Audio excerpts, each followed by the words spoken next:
महामंत्री जी रुकिए रुकिए रुकिए, हम भी आपके संग आ रहे हैं। आइए आइए गुरुवर, आप कहाँ रहने वाले हैं? हमें भली भांति ज्ञात है पंडित रामा कृष्णा कि आप इतनी सहजता से ये राजमहल उस धूर्त बाला को प्राप्त नहीं करने देंगे। हम तो उसके समक्ष वैसे ही अनभिज्ञ होने का नाटक कर रहे थे, क्योंकि हम भली भांति समझ गए थे कि ये समस्त कार्य आप किसी योजना के अनुसार संपन्न कर रहे हैं। योजना? तो हमारी तो कोई योजना ही नहीं है। तो ये राजमहल बाला का हो गया? दुर्भाग्यवश सत्य तो यही है गुरुवर। तो फिर बाला अतिथि कैसे हुआ? आप उसके सत्कार की व्यवस्था क्यों कर रहे हैं? गुरुवर, बाला महोदय को राजमहल की सुरक्षा व्यवस्था के बारे में अवगत कराना है। महाराज ये सुनिश्चित करना चाहते हैं कि... अरे महामंत्री जी भी करवा सकते हैं, उसके लिए आपकी क्या आवश्यकता है? मैं तो केवल महाराज का प्रतिनिधित्व कर रहा हूँ बस। तो हम भी आपके साथ चलते हैं। हमारे होते हुए आप महाराज के प्रतिनिधित्व के अधिकारी कैसे हो सकते हैं? आप तो राजपुरोहित है ना? हाँ। आपका कार्य पूजा पाठ अनुष्ठान करवाना है। बिल्कुल। तो जब बाला महोदय राजमहल में गृह प्रवेश की पूजा करवाएंगे तब आपकी आवश्यकता पड़ेगी। अब तब पधारिएगा। हाँ, अभी जाइए। हाँ। क्यों क्यों क्यों हम क्यों नहीं चल सकते? आचार्य, आप समझ नहीं रहे हैं। वो कहते हैं ना, 3 तिगाड़ा काम बिगाड़ा। हाँ, पकड़े गए ना। इसका तात्पर्य ये हुआ कि आप दोनों किसी महत्वपूर्ण प्रयोजन से जा रहे हैं जिसके बिगड़ जाने की आशंका है ना? है ना? है ना? आचार्य, हमारा बोलने का ये तात्पर्य नहीं था। हम ये कहना चाहते थे कि... ठीक है ठीक है ठीक, आप प्रस्थान कीजिए। धन्यवाद। जय। गुरुजी, ये क्या किया? इन्हें आपने ऐसे कैसे जाने दिया है? हम भली भांति पहचानते हैं इस पंडित रामा कृष्णा को। अवश्य कोई योजना है। महाराज इतनी सहजता से उस दुष्ट बाला को राजमहल हथियाने थोड़ी देंगे। हमें साथ ना लेकर पंडित रामा कृष्णा इस योजना और इस योजना की सफलता का श्रेय लेना चाहता है। तो अब आप क्या करेंगे गुरुजी? आप भी तो इतने दुष्ट, तात्पर्य है कि उस दुष्ट बाला को इस कार्य में सफल तो नहीं होने देंगे ना? गुरुजी, आप भी अपनी चमत्कारी बुद्धि का प्रयोग कीजिए ना। करें? कर लिया। हम उन दोनों का पीछा करेंगे। बाला बाला बाला, इतने दिए तो हमने बस भर में नहीं जलाए थे जितने यहाँ इस समय चल रहे हैं। वाह चारू वाह, मुझे तो अपने भाग्य पे विश्वास ही नहीं हो रहा। एक ही रात में हम इतने भव्य राजमहल के स्वामी हो गए, है ना? हाँ बाला, पर इसका योगदान पंडित रामा कृष्णा को जाता है। ना तो वो तुम्हें भरे दरबार में चुनौती देता और ना ही तुम्हारे दिमाग में इतनी अच्छी योजना आती। क्यों? हाँ, ये तो सत्य है। क्यों पिताजी, अब ये सब कुछ हमारा है? हाँ पुत्र, ये सब कुछ हमारा है। क्यों राजा जी? महाशय, पंडित रामाकृष्णा और मंत्री जी आपसे भेंट करने की अनुमति चाहते हैं। अनुमति? अवश्य, बुलाइए उन्हें। जी। प्रणाम बाला महोदय। प्रणाम। हम विजयनगर राज्य के महामंत्री तिमारसु आपका इस राजमहल में स्वागत करते हैं। हम इस राजमहल से संबंधित सुरक्षा व्यवस्था की जानकारी उपलब्ध कराने आए हैं। महामंत्री जी, आप कल सुबह आइएगा। अभी हम अत्यंत शिथिलता का अनुभव कर रहे हैं। अभी हम विश्राम करेंगे। आपको जो भी जानकारी उपलब्ध करानी है वो आप कल कराएं। अरे नहीं नहीं बाला महोदय, आपसे अनुरोध है कि आज रात्रि आप महाराज की शैया पर विश्राम ना करें। क्यों?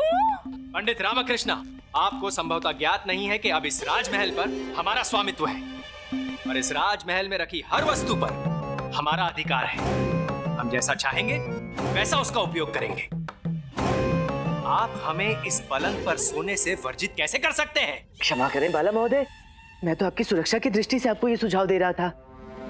वैसे आपके शरीर का भार कितना है? शरीर का भार? जी। 60 शेर। ओहो, 5 शेर कम है मंत्रीवर।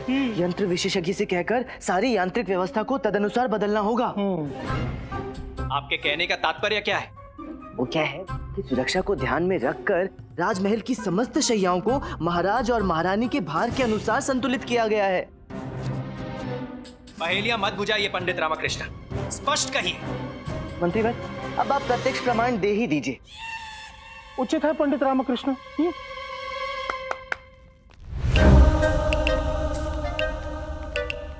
आप क्या प्रमाणित करना चाहते हैं? आप प्रत्यक्ष देख लीजिए। रखिए।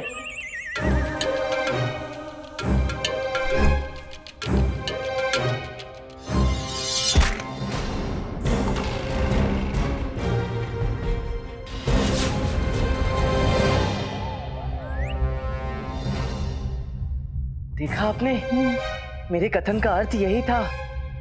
महाराज के अतिरिक्त कोई भी यदि इस शैया पर सोएगा तो ये भाला वहां से आकर सीधा उसके सीने में।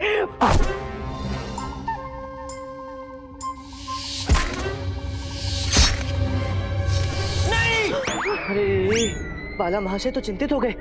ले जाइए, हटाइए इस पुतले को, दूर कीजिए। हाँ, ले जाइए।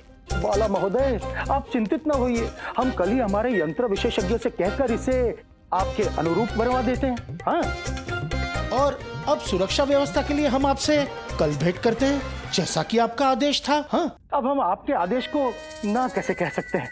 धन्यवाद। नहीं नहीं नहीं नहीं, कल नहीं, आप अभी सभी सुरक्षा नियमों को ज्ञात करवाएं, अभी। उचित है, जैसी आपकी आज्ञा। आई, आई।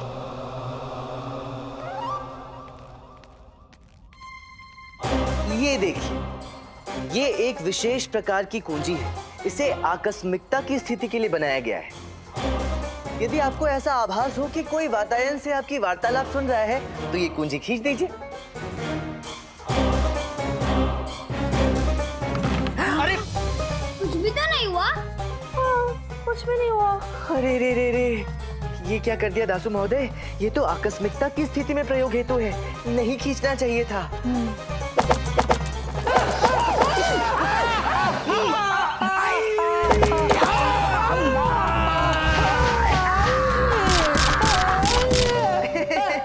इस प्रकार की ध्वनियां तो राजमहल में आती ही रहती हैं। हाँ? आती रहती है। हमारे राजमहल में तो ऐसे कई बरामदे हैं जिसमें से वायु परिभ्रमण करती रहती हैं, तो ऐसी ध्वनियां आती रहती हैं।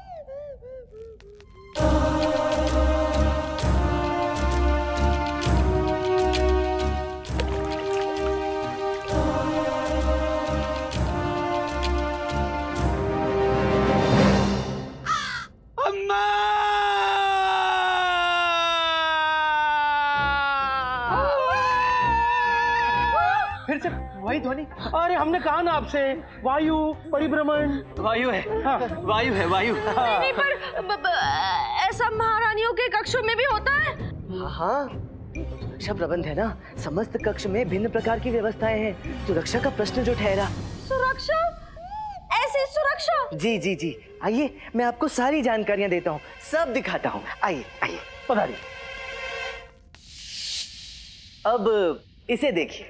इसमें क्या विशेष है? इसमें महारानी अपने बहुमूल्य आभूषण और कीमती वस्त्र रखती हैं। ये तो सामान्य बात है, ये हमें ज्ञात है। नाना बाला महाशय, राजमहल में कुछ भी सामान्य नहीं होता। इसे खोलने से पूर्व राजमहल में हर किसी को एक विशेष संकेत देना होता है। उदाहरण के लिए महाराज का संकेत था 2 पूर्ण और 1 आधी धीमी ताली। नहीं नहीं, 2 ताली तो हमें समझ आ गई, पर ये आधी ताली कैसे बजाई जाती है? अभी बताता हूँ। ऐसे। अब आप इसे खोलकर देख सकते हैं। आइए। नहीं नहीं नहीं, आप ही खोलिए। अरे आप खोलिए ना। नहीं नहीं, आप डर गए, नहीं खोलता।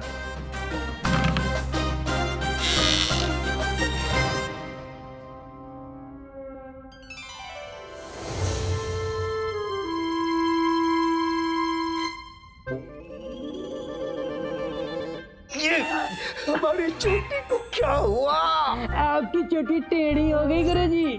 कैसे? कब से? बहुत समय से गुरुजी। तो बताया क्यों नहीं?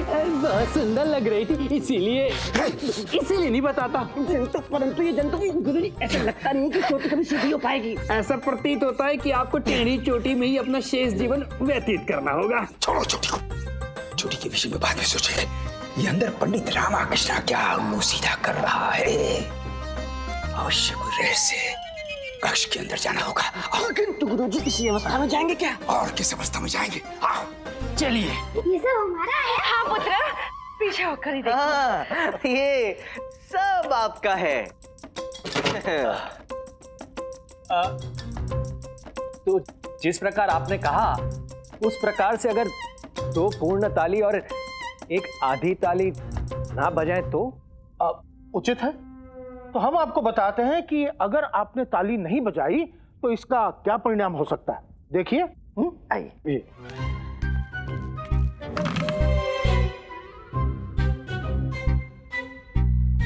आप कृपया पीछे हटें। हट जाइए, हट जाइए, हट जाइए।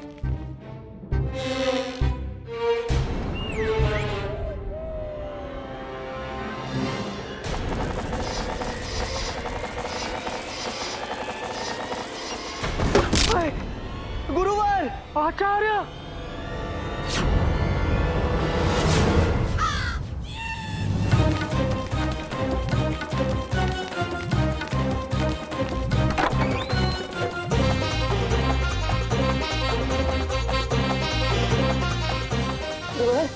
आप ठीक तो हैं?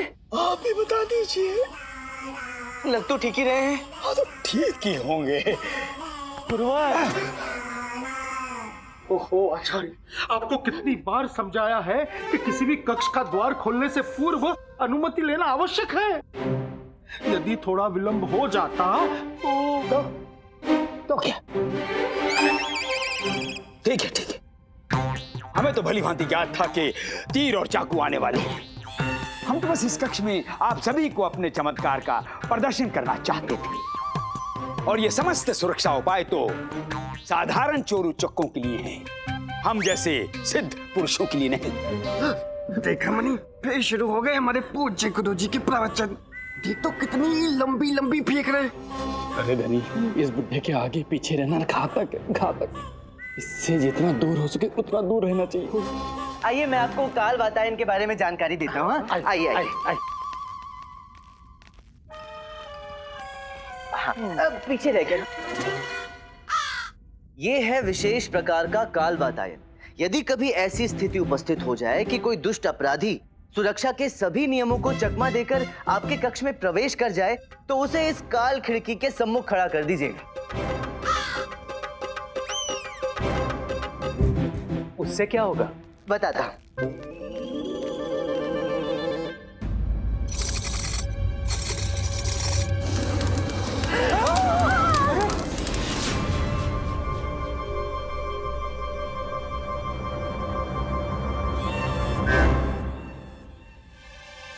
अरे धनी मनी, आप खिड़की के समक्ष क्यों आ गए? देखने के लिए कि काल वातायन कैसा होता है। देख लिया और भली भांति परख भी लिया। साक्षात नरक है। अब हम यहाँ एक क्षण भी नहीं रुकेंगे।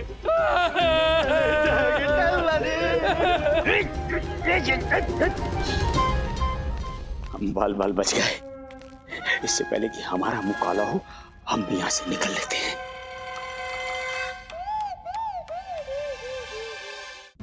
पंडित रामकृष्ण, आपका प्रदर्शन समाप्त हुआ कि अभी भी कोई सुरक्षा प्रबंध शेष है? ना महाशय, अभी तो अनेक हैं। राजमहल है ना, यहाँ कदम कदम पर ऐसी व्यवस्थाएं अनिवार्य हैं। पंडित रामकृष्ण, आपसे निवेदन है कि आप अभी के अभी यंत्र विशेषज्ञ को बुलाकर उन्हें आदेश दें कि ये सारे सुरक्षा प्रबंध निष्क्रिय कर दें। हाँ देखिए, हम तो साधारण से मनुष्य हैं, हमें ऐसी सुरक्षा व्यवस्था की कोई आवश्यकता नहीं है। हम तो रसोई में ही रह लेंगे। हाँ। रसोई घर में? नाना बाला महाशय, रसोई घर में तो कदापि नहीं। वहाँ राज परिवार का भोजन पकाया जाता है ना, वहाँ तो अन्य कक्षों की अपेक्षा कहीं अधिक सुरक्षा व्यवस्था होती है। तो फिर हम कहाँ रहे? वही तो, कहाँ सोए? सेवकों के आगार में सो नहीं सकते, बरामदे में सो नहीं सकते, रसोई घर में सो नहीं सकते, फिर हाँ, आप एक कार्य कीजिए, आप सेवकों के स्नानागार में सो जाइए। कैसी बातें कर रहे हैं पंडित रामकृष्ण? वहाँ तो सारे सेवक स्नान करते हैं, हाथ धोते हैं। वो गंदा पानी, जूठा पानी, वो सब कुछ इन पर गिर सकता है ना। ये तो गहन समस्या उत्पन्न हो गई मंत्रीवर। किंतु करे भी तो क्या करें? राजमहल में सेवकों का स्नानागार एकमात्र ऐसा स्थान है जहाँ सुरक्षा व्यवस्था नहीं है। सोना तो आपको वहीं पड़ेगा। हम आपके लिए चटाई की व्यवस्था भी कर देंगे। नहीं नहीं, हम तो वहीं सो लेंगे। आप हमें बस वो स्थान और उस स्थान की ओर जाने वाली दिशा बताएं। जी, यहाँ से निकलकर दाएं मुड़ जाइए, फिर बाएं मुड़ जाइए, वहाँ से सीधा सीधा पहुँच जाएंगे। संभाल के। दाएं दाएं।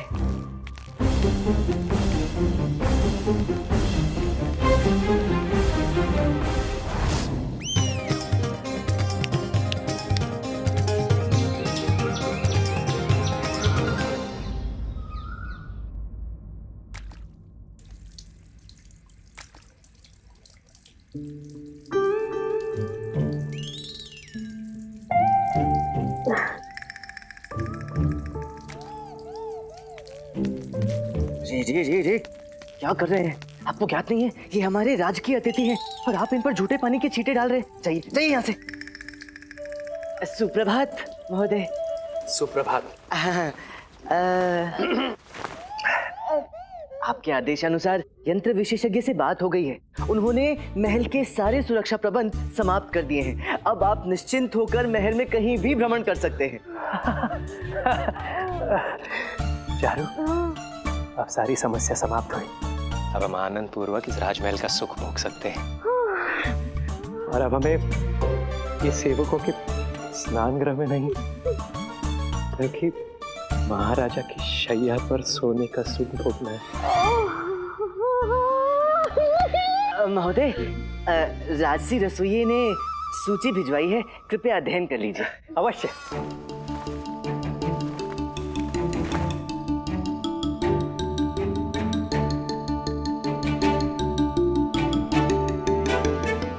क्या हुआ? हे ईश्वर, ये क्या है? ये क्या है? वही तो मैं पूछ रही हूँ। आप चिंतित क्यों हैं? 500 सेर देसी घी, 600 सेर चावल, 200 सेर मिर्ची, दाल 1 सहस्त्र सेर। ये तो मात्र एक दिवस का है। ये धन व्यय की दूसरी सूची। 10 सहस्त्र स्वर्ण मुद्राएं राजमहल की सुरक्षा कर्मियों का वेतन। हाँ। 5 सहस्त्र स्वर्ण मुद्राएं सेवकों का वेतन। 5 सहस्त्र स्वर्ण मुद्राएं राजमहल के प्रबंध हेतु। एक सूची और भी है, ये लीजिए।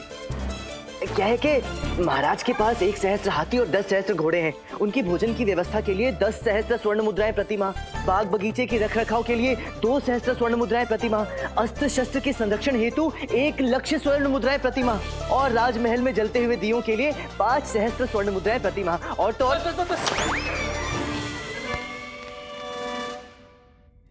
ये तो हमने हाथी पाल लिया चारू, वो भी श्वेत हाथी।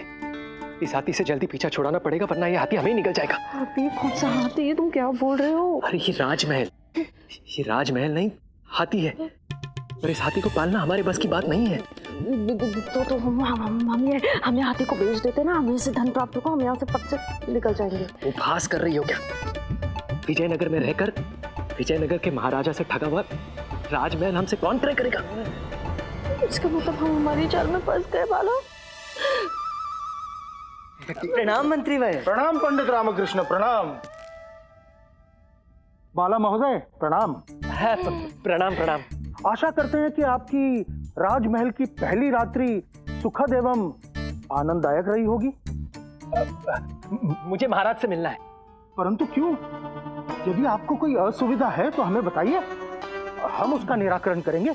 वैसे छोटी छोटी बातों के लिए महाराज तक हमसे कोई त्रुटि हो गई क्या? हाँ, बताइए ना। अरे नहीं, मुझे महाराज से ही मिलना है। हाँ। जैसा आप उचित समझे। वैसे पंडित रामकृष्ण ने आपको व्यय की सूची तो दी है ना? हाँ, कृपा करके उसका भुगतान करवा दीजिएगा। वो सब बाद में, पहले मुझे महाराज से मिलना है, उसके पश्चात ये सब करेंगे। बाला महोदय, अब आप ठहरे हमारे राजमहल के विशेष अतिथि, अब आपको ना भी तो नहीं कह सकते ना, जैसा आप उचित समझे। महाराज से हमारी शिकायत मत कीजिएगा। हाँ?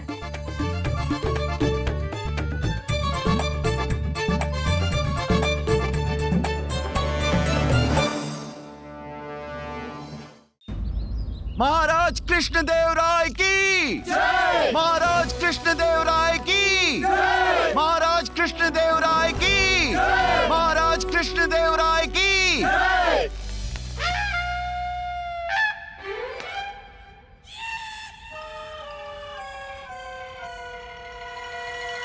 क्षमा प्रार्थी, त्रुटि हो गई हमसे। स्वभाववश अपने सिंहासन की ओर प्रस्थान करने लगे, भूल ही गए कि ये राज दरबार, ये सिंहासन अब आपका हुआ। आइए, आप बैठिए राज सिंहासन पर। नहीं नहीं महाराज, आप ही विराजिए महाराज। महामंत्री जी, महाराज, प्रतीत होता है कि बाला महोदय कुछ रुष्ट हैं। इनकी सेवा में कोई त्रुटि हुई थी आपसे? नहीं नहीं महाराज, बिल्कुल नहीं महाराज। तो भोजन व्यवस्था में या सुरक्षा व्यवस्था में कोई त्रुटि हुई थी? ऐसा कुछ नहीं है महाराज। महाराज, स्वादिष्ट भोजन खा के इसका तो एक ही रात में पेट बाहर निकल आया है। फिर अपना स्थान ग्रहण क्यों नहीं कर रहे आप? आइए ना, आप ही का राजमहल है, आइए। हमें राजमहल नहीं चाहिए महाराज। क्यों?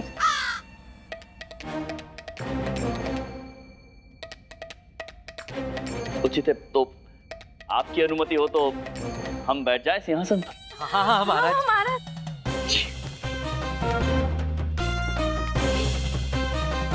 पक्का विराजमान हो जाए ना?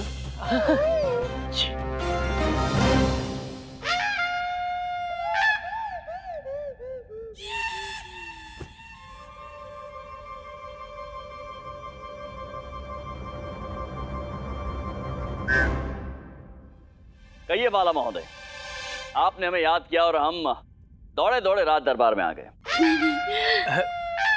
महाराज, मैं तो एक साधारण सा मनुष्य हूँ, इतने बड़े राजमहल को नहीं संभाल सकता। आप ये राजमहल पुनः ले लें। पुनः ले लें? आप इस राजमहल के एवज में मुझे 1 लाख स्वर्ण मुद्राएं दे दें, मेरे लिए वो बहुत होगी। विक्षिप्त हो गए? बस केवल 1 लाख स्वर्ण मुद्राएं? क्या आपको ऐसा प्रतीत नहीं होता है कि इतने अद्भुत और सुंदर राजमहल के लिए 1 लाख स्वर्ण मुद्राएं बहुत अल्प है?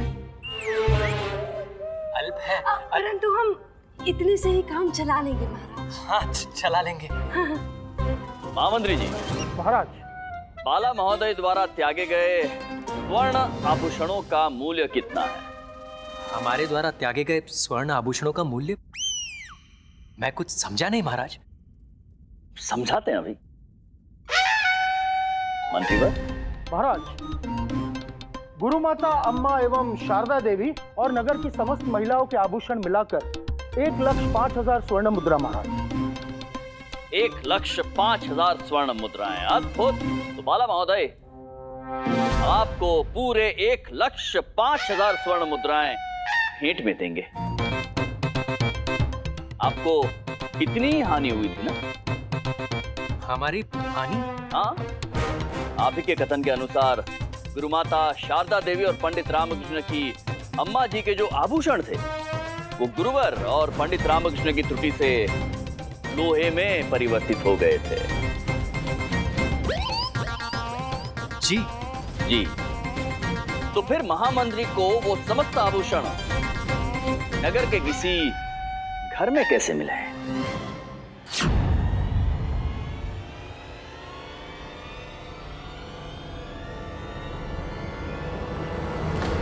महाराज, वैसे ही आभूषण किसी और के भी तो हो सकते हैं। हाँ। अवश्य हो सकते हैं।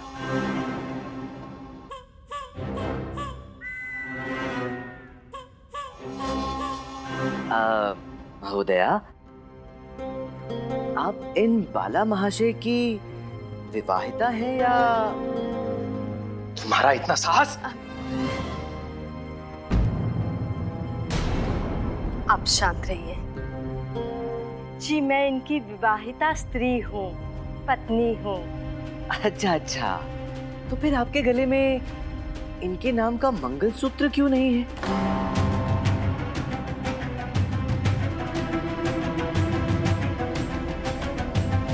मैं बताता हूं क्यों नहीं है।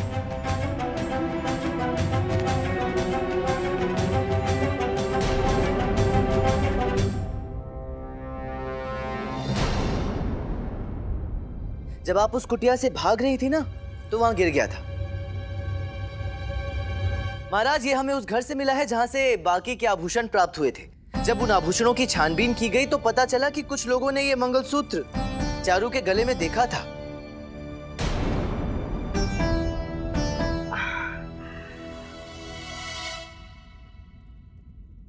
रामा जी, ये सत्य है कि एक विवाहिता स्त्री की पहचान उसके मंगलसूत्र से होती है, परंतु पुरुष विवाहित है या नहीं, इसका कोई चिन्ह नहीं होता जिससे ये सत्यापित किया जाए।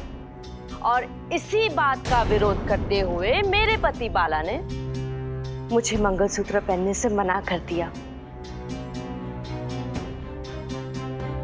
इसलिए जब मैं मंगलसूत्र पहनती ही नहीं, तो ये मंगलसूत्र मेरा कैसे हो सकता है? वाह वाह वाह, अत्यंत उच्च विचार हैं बाला महाशय के। तो चलिए कोई बात नहीं, किंतु अभी भी एक अंतिम परीक्षण शेष है।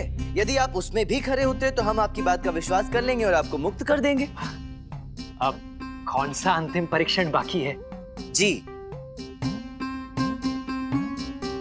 ये हिमालय पर्वत पर पाई जाने वाली एक विशेष प्रकार की बूटी है। इसे सत्यवती बूटी कहते हैं महाराज। आपको तो हिमालय पर पाई जाने वाली सभी बूटियों का पूर्ण ज्ञान है ना?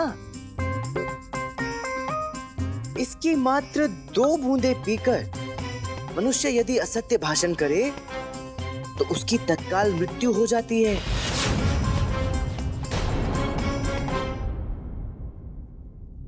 मैं चाहता हूं बाला महाशय कि आप इसका सेवन करें। इसे पीकर कह दीजिए कि आप ठग नहीं हैं, हमें आपकी बात का विश्वास हो जाएगा। और यदि आपने असत्य कहा फिर तो आप कुछ कहने के लिए बचेंगे ही नहीं, है कि नहीं? लीजिए लीजिए, अरे लीजिए, पीजिए। आप पीजिए पीजिए। यदि आप सत्य हैं तो आपको किस बात का डर है? पीजिए। हाँ हाँ, बात को आज कहा, पी जाइए।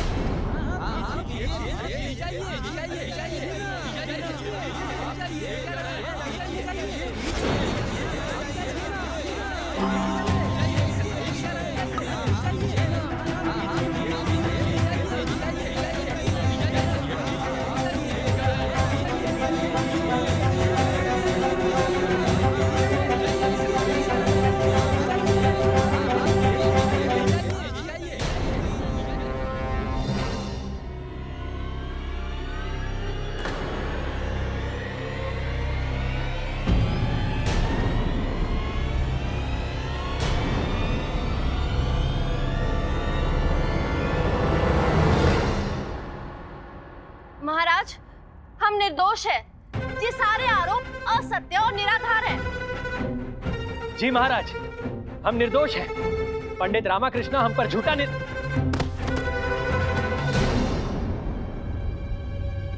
चारू, चारू, चारू उठो, चारू, चारू, चारू, चारू उठो। क्या हो गया? चारू, मेरी चारू मुझे छोड़कर चली गई।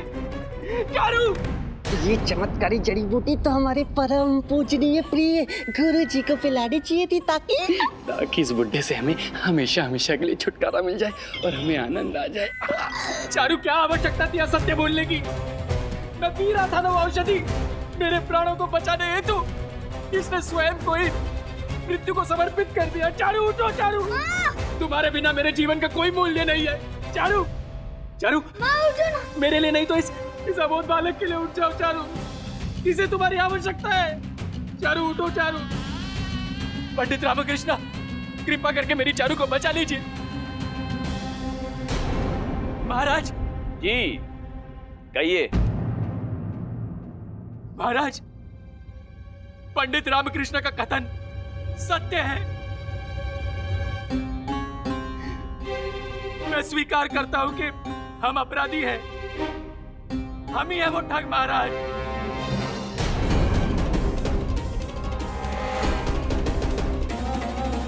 हम ही है वो ठग जिन्होंने कुएं के पास दो स्त्रियों को अचेत कर उनके आभूषण लूटे थे।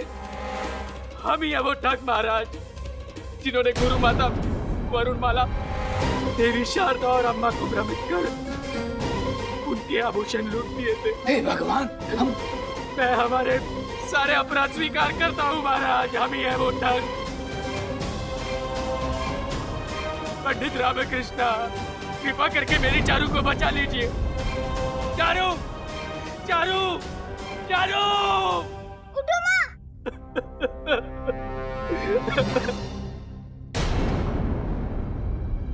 चारू, माँ।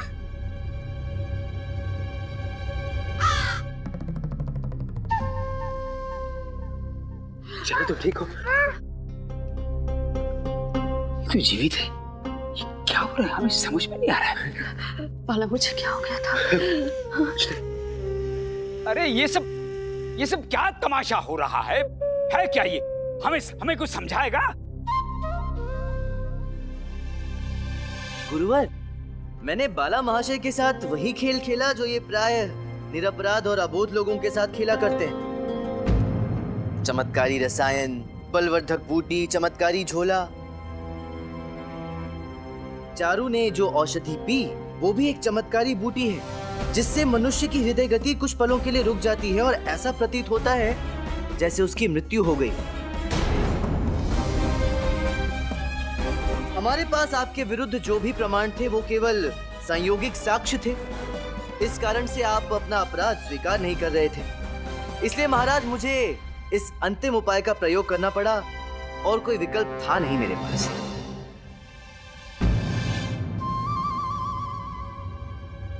हम शर्मिंदा है महाराज। शर्मिंदा है? अपराध तो आपसे हुआ है, और वो भी घोर अपराध। आपने ना केवल सामान्य जनों को ठगा है, अपितु हमारे आत्मीय जनों को भी ठगा है। और तो और आपने स्वयं हमें, विजयनगर राज्य के सम्राट कृष्णदेव राय को ठगने का दुस्साहस किया है। आप अत्यंत भयानक और हानिकारक अपराधी हैं। दंड तो आपको मिलेगा। कृपा करके हमें काल कोठरी में न डालें। जी, ये हमारा बालक है, ये अभी बहुत छोटा है। हम आपके दास बनकर रहेंगे महाराज। हमें क्षमा कर दीजिए। महाराज, एक सुझाव है। हाँ पंडित रामकृष्ण, हम आप ही के सुझाव की प्रतीक्षा कर रहे हैं और विश्वास है कि यह सुझाव विशेष होगा। आप हमारे विशेष सलाहकार जो हैं। बताइए, आपका क्या सुझाव है? धन्यवाद महाराज। सुझाव ये है कि हमें इन्हें स्वतंत्र कर देना चाहिए और इन्हें बीजापुर में जाकर आवास करने का आदेश देना चाहिए, और जो इनका मनपसंद कार्य है जिसमें ये पारंगत हैं, वही उन्हें वहां करने का आदेश देना चाहिए। ठगी। ये क्या कह रहे हैं महाराज? ठगी? जी महाराज। पंडित रामकृष्ण, हम आपका तात्पर्य समझे नहीं। महाराज, इससे बीजापुर कुछ समय के लिए इन्हें ढूंढने में व्यस्त रहेगा और हमें उनकी शरारतों से शांति मिलेगी। हम भी कुछ दिन शांतिपूर्वक रहेंगे। ये हमारे शत्रुओं का ध्यान बटाने में हमारी सहायता करेंगे और हमें गुप्त सूचनाएं भी वहां से भेजेंगे। पंडित रामकृष्ण, आप चतुरों के चतुर हैं। कहिए बाला महोदय, आपको पंडित रामकृष्ण का सुझाव स्वीकार है? क्या आप हमारे लिए कार्य करेंगे? जी महाराज, स्वीकार है। कोतवाल जी। जी महाराज। जाइए, इन्हें लेकर जाइए और इन्हें अपना कार्य समझा दीजिए। जो आज्ञा महाराज।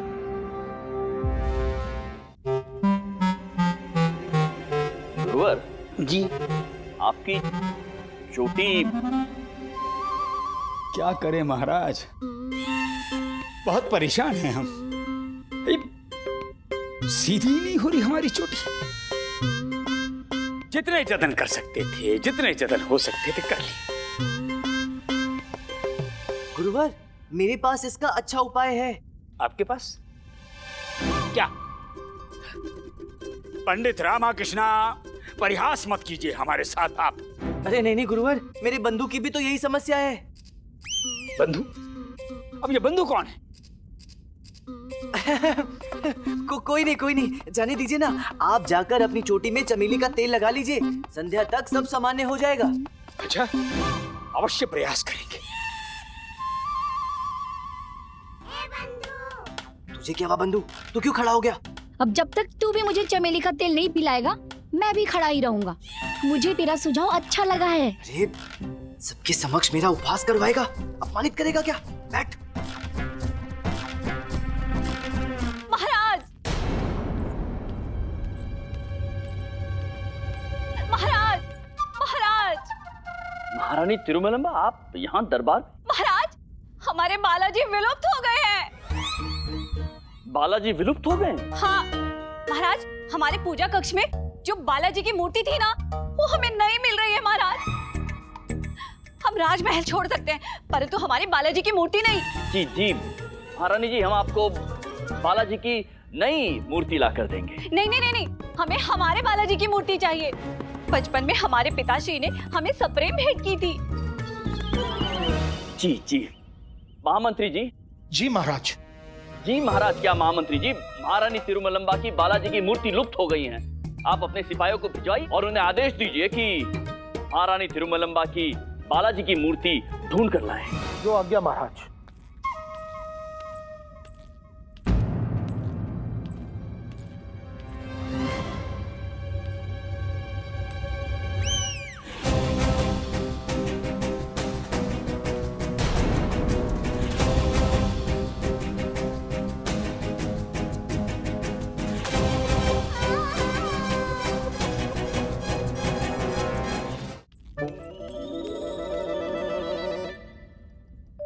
आपकी मूर्ति हमारे पास थी। परंतु हमने तो ये मूर्ति समस्त दिशाओं में ढूंढी थी, हमें तो ये कहीं नहीं मिली। आपको ये कहाँ मिल गई?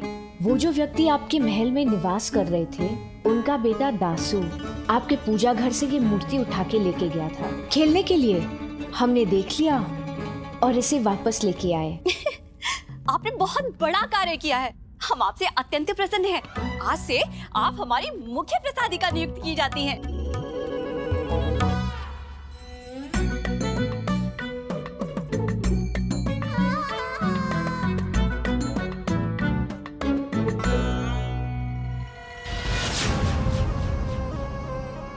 समय बड़ा बलवान है कृष्णदेव राय, धीरे धीरे ही सही, परंतु हम आपके समीप आते जा रहे हैं।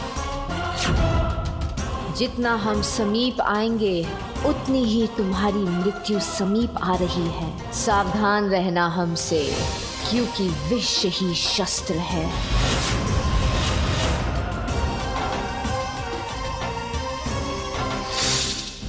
महारानी जी, हम भयभीत हैं। क्यों? वैसे तो हमारा व्यक्तित्व है ही इतना प्रभावशाली कि सामान्य मनुष्य हमें देखकर भयभीत हो जाता है, पर तुम क्यों भयभीत हो? जी, हमें ये भय है कि आप हमें प्रसादिका के पद से निष्कासित कर देंगी। क्यों? तुम अपना कार्य उचित प्रकार से नहीं कर रही हो? जी ऐसा कुछ नहीं है, हमारा कार्य तो श्रृंगार है और आप हो रूपमती। आपको श्रृंगार की आवश्यकता ही नहीं है। तो है। इस सौंदर्य मुख पर अगर और श्रृंगार करेंगे तो विजयनगर में एक और सूर्य उदित हो जाएगा। ऐसा भी होता है क्या? दो सूरज एक साथ तो कभी नहीं निकलते। मूर्खों से वार्ता विश्व का सबसे कलिष्ठ कार्य है। महारानी जी, हम उपमा दे रहे थे। उपमा? किसने बनाया उपमा?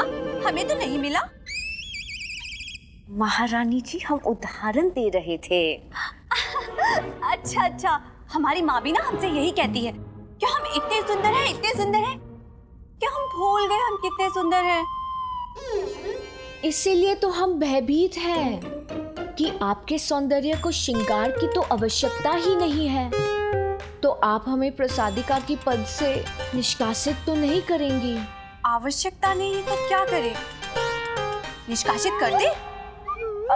नहीं नहीं, आप इतना विचार मत कीजिए ना, वरना आपके श्रीमुख पे चुड़ियां पड़ जाएंगी। चुड़ियां? नहीं नहीं नहीं नहीं, हम बिल्कुल विचार नहीं करेंगे। हमें तो विचार करना बिल्कुल भी अच्छा नहीं लगता। हम बिल्कुल विचार करेंगे ही नहीं। चलिए आइए आइए।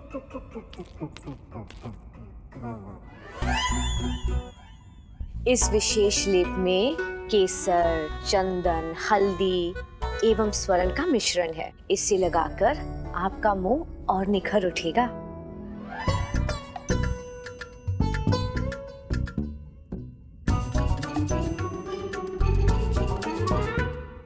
अब आप इसके सूखने तक विश्राम कीजिए और बिल्कुल बात मत कीजिएगा। हमें एक उत्तम विचार आया है।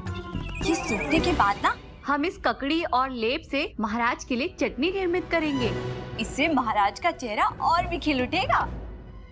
हमारी आवश्यकता ही क्या है? महाराज कृष्णदेव राय के प्राण लेने के लिए ये स्त्री ही काफी है। महाराज कृष्णदेव राय है कहाँ? उचित अवसर है उन्हें समाप्त करने का। विष ही शस्त्र है।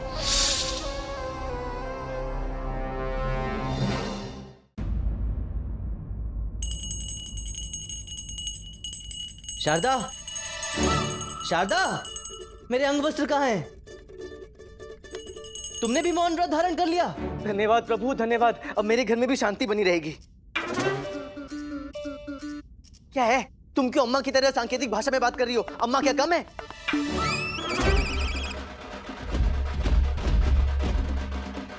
उठा लो। हाँ, कहीं दिखे तो अंग वस्त्र उठाओ ना। पूरा घर सर पर उठा लो।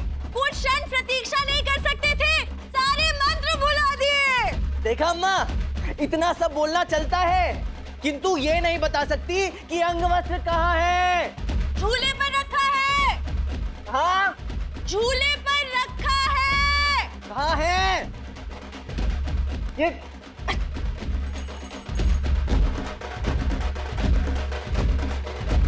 बाहर इतनी जोर जोर से ढोल नगाड़ों की आवाज आ रही है और अंदर आप इतनी जोर जोर से चिल्ला रहे हैं। क्या? ये ढोल नगाड़े कौन बजा रहा है? आज तो कोई पर्व त्योहार भी नहीं है। क्या उन ढोल नगाड़े वालों को अंदर लेकर आऊं? क्या कह रही हैं? बाहर जाके देखो कौन है। तुम्हारी ध्वनि तो उनसे भी अधिक है। पूरे नगर में शोर मचा रखा है। मैं अभी जाकर सबक सिखाता हूँ। आखिर मैं भी महाराज का विशेष सलाहकार हूँ। ध्वनि प्रदूषण फैला रखा है वहाँ उन लोगों ने और यहाँ इन लोगों ने।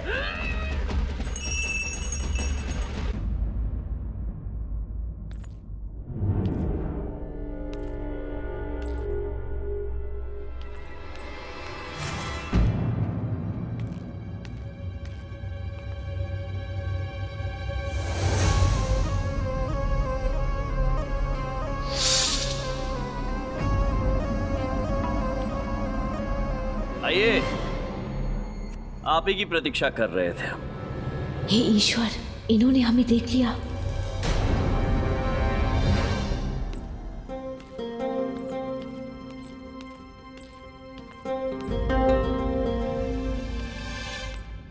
आपको ये कैसे ज्ञात हुआ कि हम यहाँ आए हैं?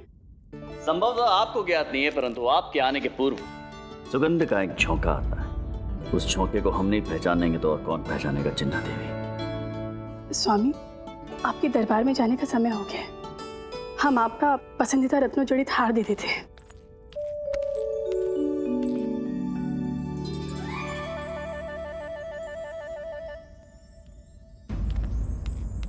रत्नों जड़ित हार। हार के अतिरिक्त और भी कुछ पहनने की अभिलाषा है। यदि आप अनुमति दे तो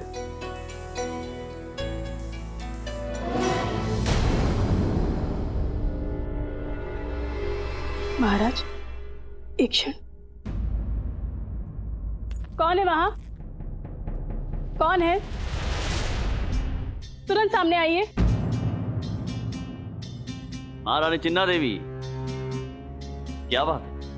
महाराज, हमें ऐसा प्रतीत हुआ कि कोई है जो हमें देख रहा है। महारानी, ये हमारा कक्ष है। यहाँ पर आपके और हमारे अतिरिक्त और कोई नहीं हो सकता है। और हमें रात दरबार जाना है, विलंब हो रहा है। जी महाराज, आप शीघ्र ही तैयार हो जाइए, हम आपके लिए भोजन की व्यवस्था करते हैं।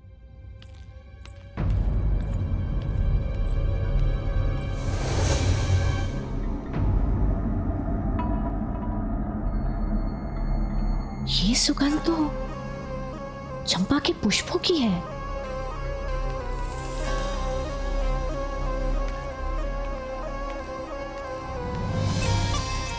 नहीं चंद्रकला, नहीं, नियंत्रण रखो। पुष्पों की सुगंध पर नहीं, अपने कार्य पर ध्यान दो।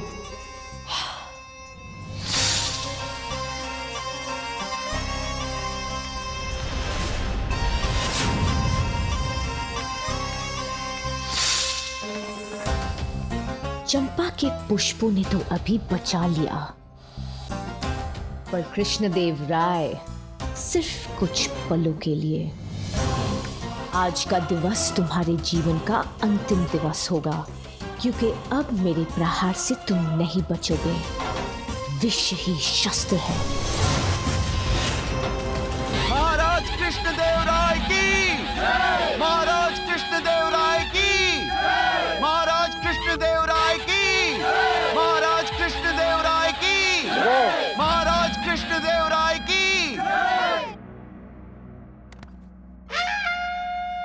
गुरुवर, ये आप सभी ने अपने अपने मुख क्यों छुपाए हुए हैं? क्या बात है? मंत्रीवर, कोतवाल, आप सभी के मुख क्यों छुपे हुए हैं? जी महाराज, वो मतलब महाराज वो।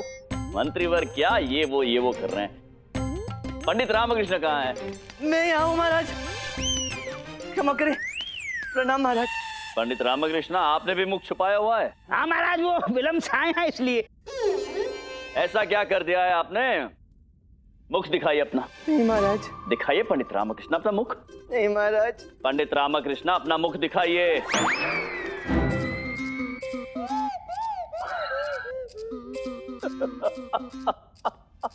पंडित रामकृष्ण, अद्भुत लग रहे हैं आप। क्या हुआ? ये दशा आपकी किसने की?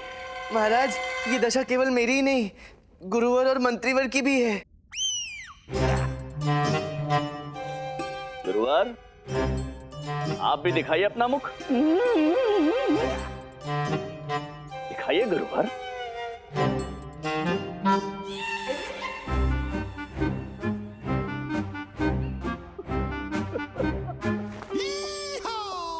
गुरुवर, आप का मुख तो टमाटर की भांति लाल प्रतीत हो रहा है। टमाटर, वो भी सड़े हुए। सड़े हुए नहीं, कीड़े की तरह। और धनी मनी आप भी।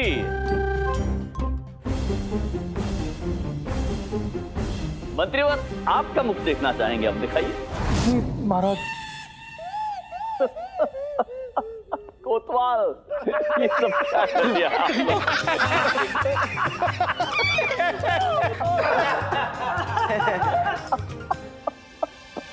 ये दुर्दशा आप सभी की किसने की है? क्या पता है महाराज। अब वो हुआ ये कि दरबार आते समय बाहर सड़क पर सौराष्ट्र से आए कुछ लोगों की टोली नाचते गाते हुए जा रही थी। अब जा रही थी तो जा रही थी, और जाते जाते वे एक दूसरे पर रंग डाल रहे थे। अब डाल रहे थे तो अकस्मात उन्हें हम दृष्टिगत हो गए। दृष्टिगत हो गए तो उन्होंने हमें पकड़ लिया। अब पकड़ लिया, ये कर दिया। अच्छा, उसके पश्चात क्या हुआ मंत्रीवर? महाराज, वो अब कह रहे थे कि होली का पर्व है, इसीलिए ये रंग लगा दिया। हाँ महाराज, वो आपसे भी मिलने को इच्छुक हैं, यदि आपकी आज्ञा हो तो। अवश्य, ऐसे रंग बिरंगी लोगों से हम अवश्य मिलना चाहेंगे। उन्हें रात दरबार में प्रस्तुत किया जाए। आइए।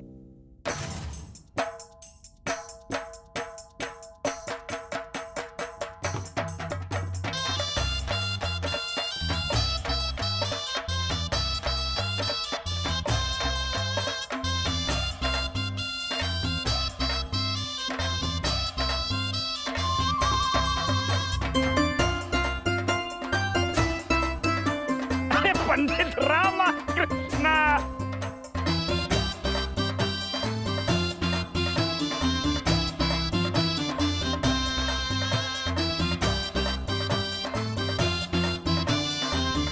बहुत अच्छे पंडित रामकृष्ण।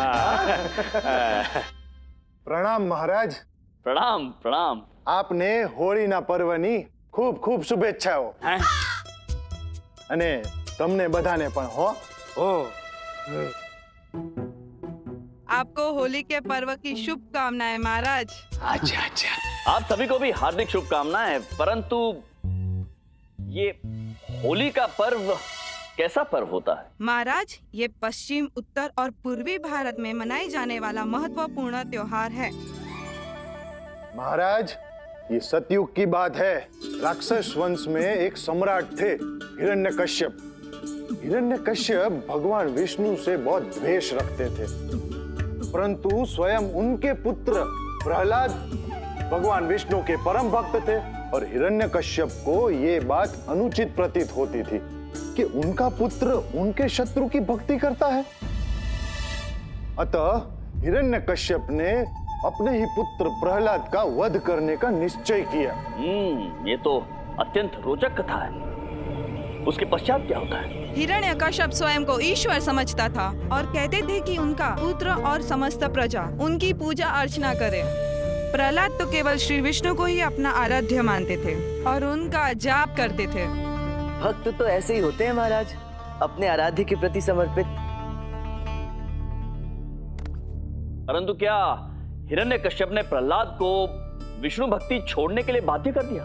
जी महाराज, हिरण्यकश्यप ने प्रहलाद को समझाने की लाख कोशिश की, पर वो असफल रहा। तब उसने प्रहलाद का वध करने के कई प्रयास किए, पर विष्णु कृपा से उसमें भी उसे सफलता प्राप्त नहीं हुई।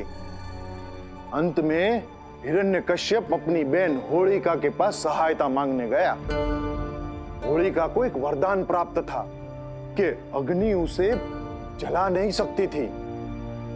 जब होलिका के समझाने पर भी प्रहलाद नहीं माने, तो होलिका प्रहलाद को अपनी गोद में लेकर चिता पर बैठ गई और चिता को अग्नि से प्रज्वलित किया गया।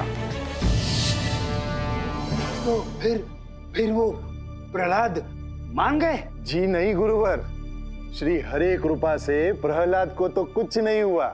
वो तो हंसते हुए भक्ति में लीन अग्नि से बाहर चले आए। परंतु होलिका, वो तो अग्नि में जलकर भस्म हो गई।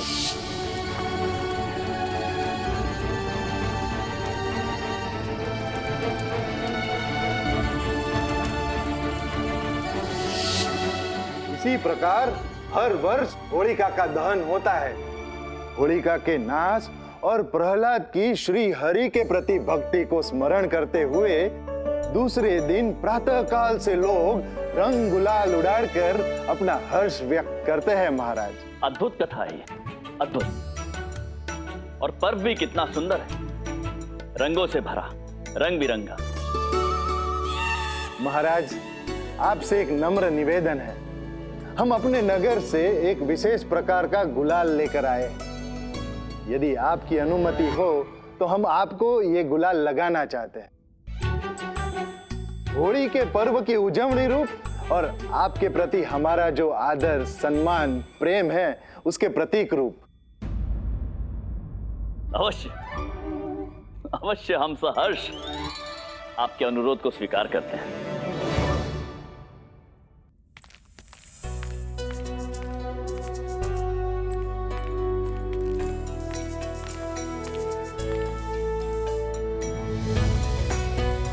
महाराज, होई ना अभिनंदन। आपको भी होली की हार्दिक शुभकामनाएं। वाह महाराज।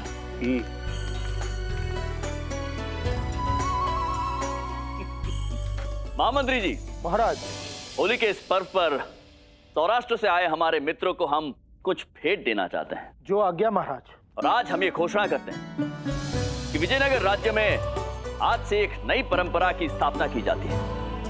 आज के पश्चात आज के दिवस प्रतिवर्ष विजयनगर राज्य में हर्षोल्लास से और रंगों से होली का त्योहार मनाया जाएगा। धन्य है महाराज, अत्यंत उत्तम निर्णय है। बहुत अच्छे, बहुत अच्छे।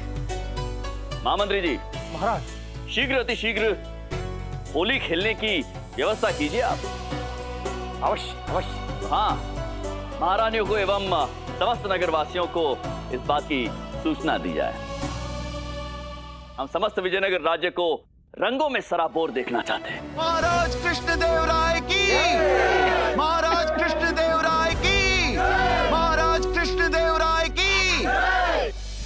अरे रामा, क्या मुझे फिर से इसी भांति रंग में डूबना पड़ेगा? हाँ बंधु, परंपरा तो परंपरा है, पर्व तो पर्व है। तैयार हो जा होली खेलने के लिए।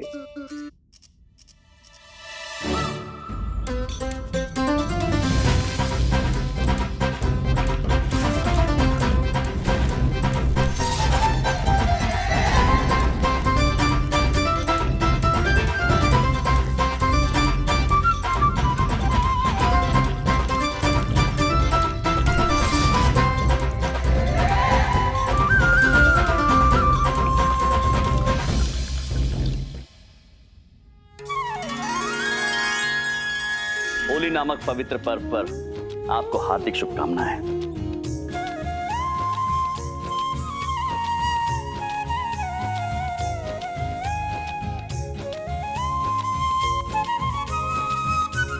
आपको भी होली की शुभकामनाएं महाराज।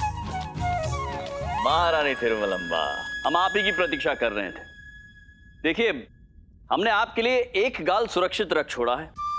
हमने महारानी चिन्ना देवी को हमारा दायां गाल छूने भी नहीं दिया है। देखिए महाराज, आप महारानी चिन्ना देवी से अपने दाएं गाल में भी रंग लगवा लीजिए, हम तनिक भी रुष्ट नहीं होंगे। आपके कहने का तात्पर्य है कि आप हमें रंग लगाना चाहती नहीं है? नहीं नहीं महाराज, रंग तो सभी लोग लगाते हैं, हम तो आपके लिए कुछ विशेष लेकर आए हैं। विशेष? महारानी तिरुमलंबा, जब भी हम आपके मुख से विशेष सुनते हैं तो हमें ईश्वर स्मरण हो जाते हैं। हे ईश्वर, रक्षा करना।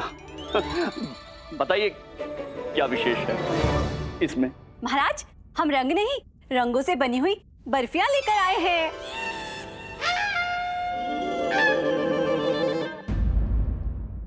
रंगों से बनी बर्फियां? हाँ, लाल रंग की लाल, पीले रंग की पीली, सफेद रंग की सफेद, हरे रंग की हरी। महारानी तिरुमलंबा, ये रंग तो होली खेलने के उपयुक्त होते हैं, आपने इनकी बर्फी बना दी? महाराज, ये प्राकृतिक रंग है, आप तनिक भी चिंतित ना होइए, आप इन्हें खाइए। नहीं नहीं नहीं नहीं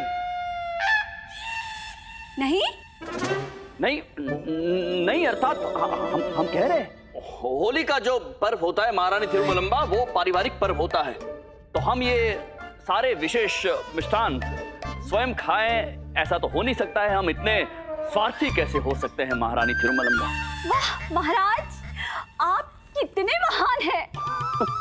महान है नहीं महारानी तिरुमलंबा, बस आपका स्नेह है जो हमें महान बनने पर विवश कर देता है।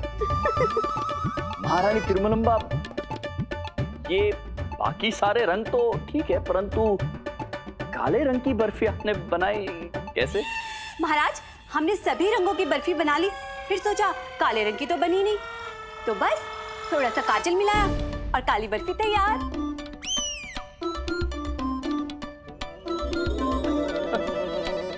अद्भुत है आप।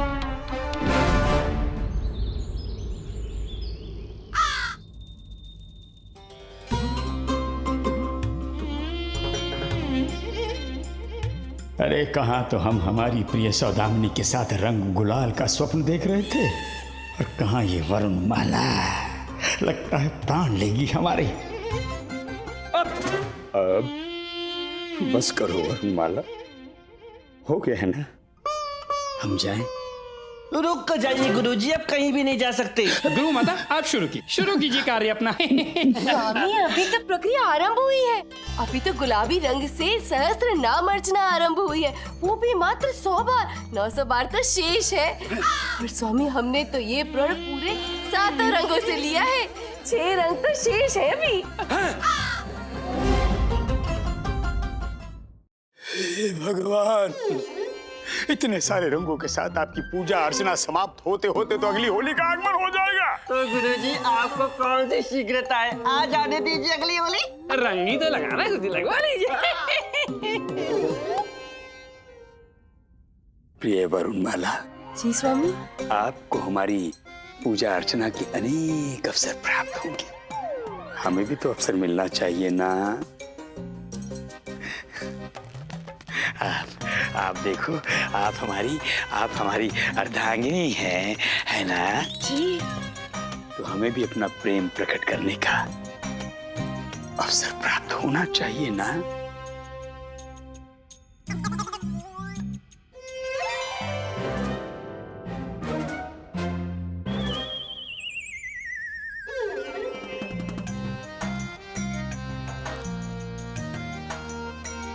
स्वामी,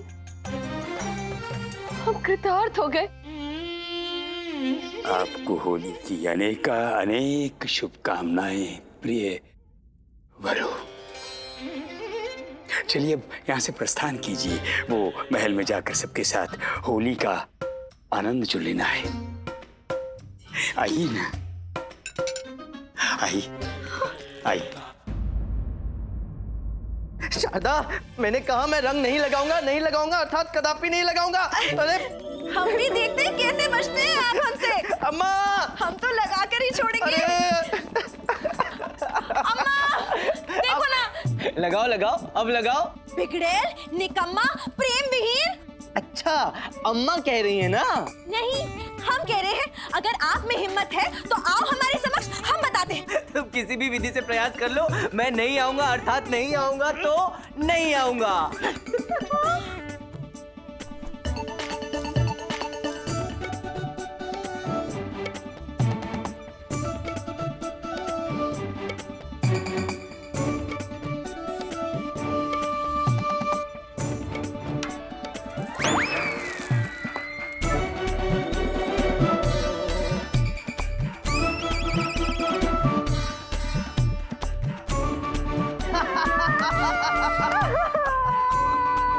बुरा ना मानो शारदा, होली है।